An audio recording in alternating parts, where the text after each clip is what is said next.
Fala galera, tudo beleza? Aqui é o João Felipe, sou zootecnista e esse é o canal Dia do Zootecnista. Hoje então, nós vamos iniciar uma nova série aqui no canal. Eu vou estar respondendo perguntas sobre pecuária de corte. Muitas delas podem ser a dúvida de você que está aí do outro lado. E eu já deixo aqui aberto para vocês deixarem no comentário as dúvidas para eu estar respondendo em vídeo, igual eu vou estar respondendo hoje. Hoje, por exemplo, eu vou estar respondendo perguntas como deve ser o manejo do rebanho de cria na época de nascimento, quais as vantagens da distribuição do rebanho no espaço separado por categoria, ou seja, multípara, nulípara, então a gente vai estar separando por sexo também, quais as vantagens, como aumentar o nascimento de bezerro na criação extensiva, como passar da monta natural durante todo o ano para uma estação de 3 meses de duração. Então, estabelecer uma estação de monta e além de estabelecer uma estação curta, porque geralmente a gente usa em torno de 6 meses, então uma estação mais curta, que vai ter uma pressão de seleção do gado maior. Outra pergunta, justifica-se o estabelecimento de 2 estações de monta durante o ano? Mais outra pergunta, como identificar vacas no cio? Qual é a duração do cio nas vacas Nelore? Em que período do cio as vacas devem ser inseminadas? O que é anestro? Por que ocorre? Como evitar? Então, essa é uma das perguntas que eu vou estar respondendo hoje. Vocês já deixem nos comentários a dúvida de vocês, que eu também vou estar respondendo em vídeo, igual eu vou estar respondendo agora. Se você é novo, já se inscreve no canal, que eu vou estar fazendo uma série bem comprida sobre isso, para a gente tentar esclarecer e esclarecer de forma breve. Eu não vou enrolar muito na resposta delas, vai ser uma resposta mais breve, mais clara. Então, bora pro vídeo.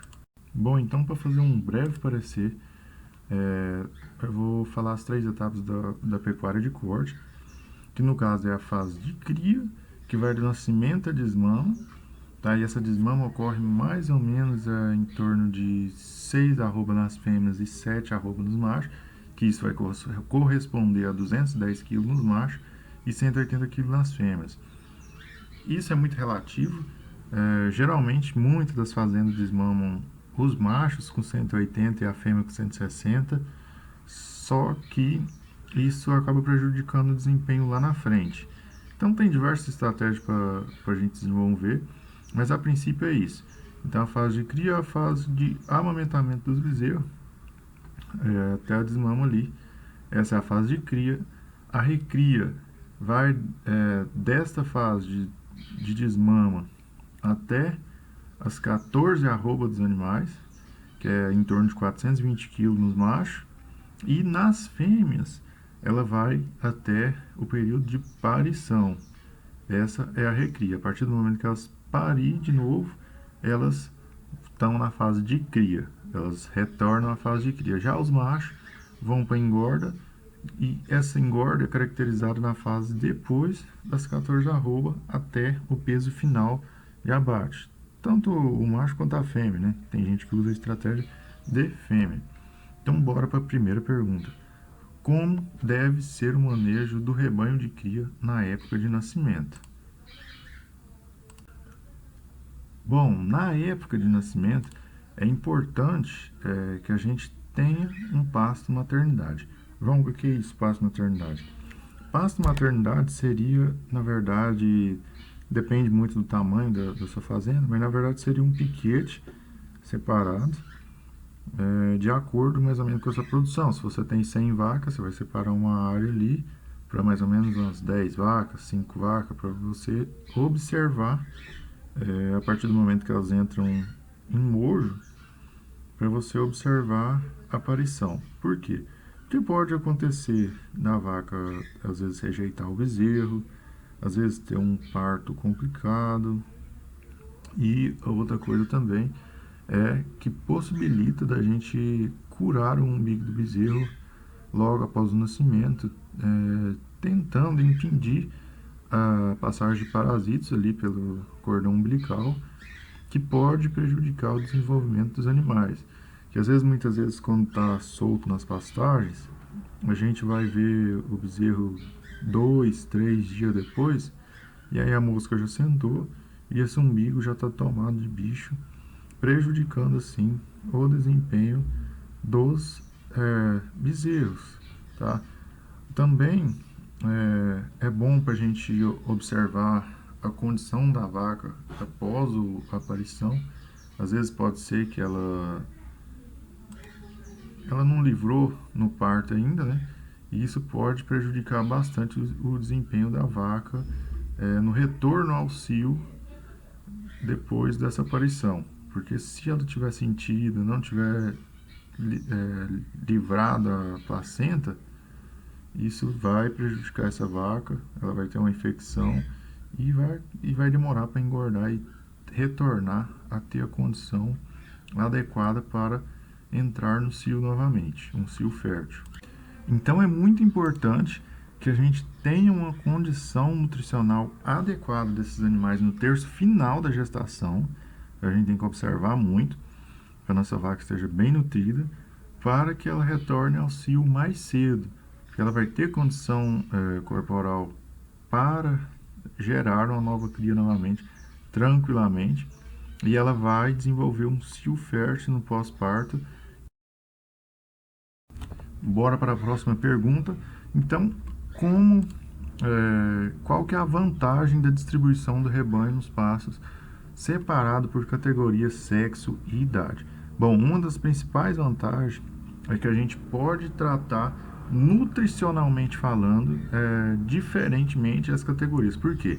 Porque a novilha ela tem uma necessidade diferente da multípara. Multípara é o quê? Multípara é uma vaca que já pariu várias vezes. A novilha vai ser a primeira cria dela ali.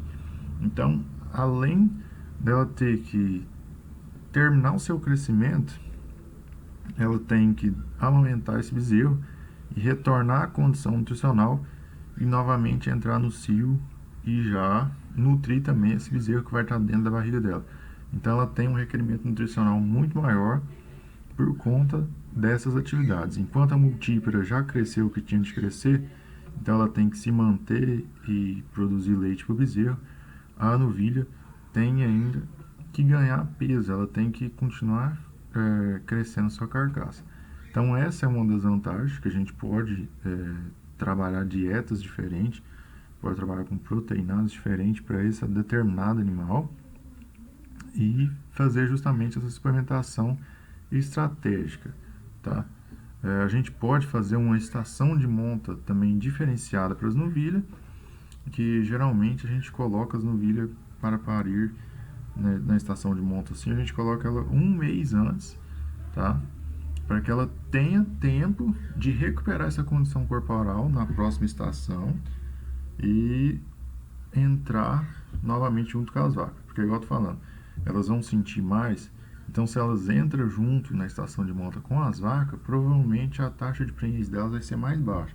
Então, se a gente adianta um mês na estação de monta delas, na primeira ali, elas vão parir um mês antes, então elas vão ter um mês para tentar se recuperar e entrar novamente num cio fértil. Então, essa é mais ou menos a lógica. Bom, e como aumentar a eficiência reprodutiva do rebanho de cria na criação extensiva? Principalmente, a gente tem que cuidar muito da questão nutricional para que a gente tenha um aumento nessa eficiência. E como a gente pode fazer isso na criação extensiva? A gente vai fazer o seguinte: a gente pode estabelecer uma estação de monta de curta duração. Para quê? Para a gente possa determinar que o período de maior requerimento nutricional do animal, ou seja, o momento que a vaca vai estar dando mais leite ali e vai exigir mais dela, a gente tem que fazer esse período coincidir com o período de maior oferta de alimento. Então, como é que a gente faz? Ela para ali no finalzinho da seca, para a gente evitar a questão de parasita nos bezerros, que a gente tem muito mais incidência no período de chuva. Então a gente tem bezerros mais saudáveis que no nascimento ali no finalzinho da seca. E quando essa vaca for aumentar o leite, vai coincidir com o período que começou a chover e o pasto ficou verde. Que ela tem uma curva de lactação, que ela vai aumentando essa produção de leite até mais ou menos 90 dias. Aí ela chega no pico e começa a cair a produção a partir daí novamente. Se a gente estabelece uma estação de monta assim, essa vaca vai conseguir produzir seu leite tranquilamente para o bezerro e não vai decair muito a condição corporal, principalmente se a gente fornecer um proteinado, alguma coisa junto ali, para que ela não decaia. Então a gente pode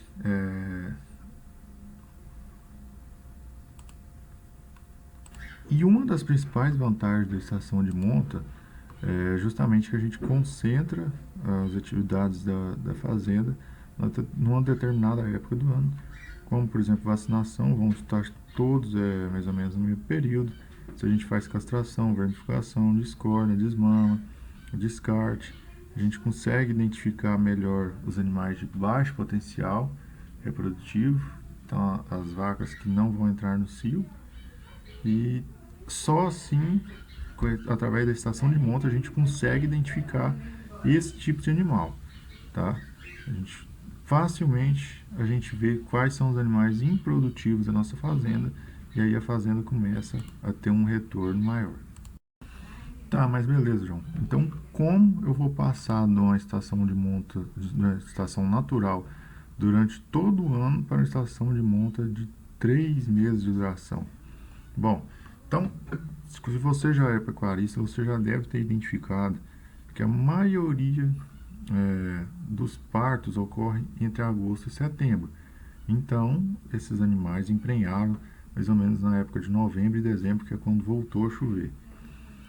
Como a gente vai recomendar um período de 3 meses de duração, só que essa é uma estação de bastante pressão de seleção dos animais. A gente não vai chegar fazendo ela no primeiro ano. E através dela a gente vai selecionar apenas os animais mais produtivos da fazenda.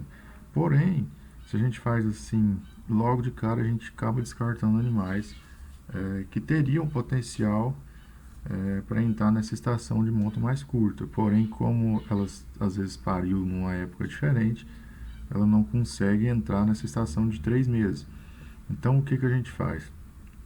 A gente, geralmente, na primeira estação, a gente vai fazer uma estação de 6 meses. A gente vai, então, entrar com os touros em outubro e tirar em março, tá? No final de março.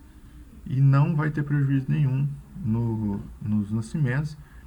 E aí, nos próximos anos, o que a gente pode fazer? A gente pode tirar, aí depende da pressão de seleção que você quer fazer no seu gado. Se quiser tirar um mês antes e um mês depois, ou então você tira 15 dias de outubro, coloca a partir do dia 15 de outubro e tira 15 dias no final da estação, que fica mais ou menos no dia 15 de março, até você atingir essa estação desejada por você, que no caso é recomendada de 3 meses, que vai de novembro até o final de janeiro. Mas tá, João, justifica o estabelecimento de 2 montas então durante o ano? Bom, na minha opinião, não se justifica. Por quê? Porque se você está oferecendo o mesmo manejo nutricional para todo o rebanho e você fez a estação, as vacas não emprenharam agora, e você quer fazer uma nova estação daqui a uns 2 meses, você vai privilegiar essas vacas de baixa fertilidade do seu rebanho. Então você vai estar fazendo uma seleção negativa para a fertilidade. E na verdade, quando a gente faz estação de monta, a gente está querendo buscar os animais mais produtivos, animais de mais fertilidade. Então, a partir do momento que você faz 2 estações, por exemplo, fez os animais que não pegou, faz de novo, você vai estar selecionando animais de baixa fertilidade, o que não é recomendado. Outra coisa é que se você faz 2 estações, os animais da segunda estação, o nascimento vai ocorrer durante as águas e é justamente no período que ocorre a maior incidência de doença e parasita. Então, além da ocorrência durante todo o ano, vai dificultar o seu manejo durante a fazenda. Que igual, em vez de você fazer a vermificação no lote todo, vai ter 2 lotes E a questão também da desmama, você vai ter que fazer 2 desmamas. A questão da mão de obra vai dificultar, porque aí em vez do seu funcionário ter uma estação só, por exemplo, 3 meses de nascimento, ele vai passar a ter 6, então já começa a dificultar, e aí às vezes quando ele está curando bezerro aqui, aí lá no outro lado já está passando, e aí vira aquele rolo. Então não é muito recomendado a estação de monta 2 vezes ao ano. Tá, João, e como é que a gente identifica o cio das vacas então? Bom, para a gente identificar, a gente começa a observar então uma mudança no comportamento desses animais.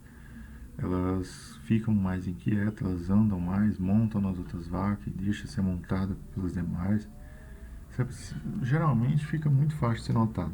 Se tem outro touro próximo, ela vai procurar esse touro, vai ficar perto dele, vai querer montar nele e vira aquele rolo. Às vezes, por exemplo, se o touro está do outro lado da cerca e ela está de cá, ela vai ficar muito inquieta tentando passar para o outro lado da cerca. Então, geralmente não dá muita dificuldade para identificar. Você consegue observar, a vaca meio que pede para você passar para o outro lado, para passar para o touro. Geralmente a cauda fica um pouquinho erguida e pode ser liberado um muco cristalino ali da vagina, tá? A gente pode usar algumas técnicas para identificar esses animais no cio, que é o uso de rufião. O rufião, para quem não sabe, é um boi que teve um desvio ali do seu pênis, no caso, e não entra na vagina da vaca. Tá? Ele tem um desvio. Então, a hora que ele vai sair, ele vai para fora, e aí eles colocam um colarzinho de tinta no pescoço do touro e ele acaba marcando a vaca a partir do momento que ele sobe, e a gente consegue identificar então facilmente essa vaca que está no cio.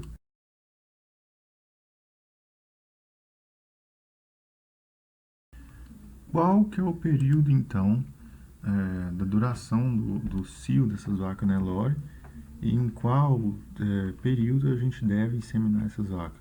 Bom, as Nelore ela tem uma duração de cio de aproximadamente 12 horas, enquanto as europeias têm uma duração de 18 a 22 horas. O que é essas europeias? A europeia, no caso, é o gado holandês. Vamos falar no caso do gado de corte, então, um animal muito usado é o Aberdeen Angus, tá? Então, essa é a europeia, Senepol também.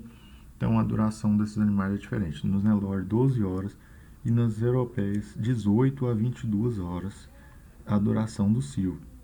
E é importante, então, que a gente insemine mais próximo ao final da manifestação desse cio para obter elevados índices de fertilidade durante o período de inseminação.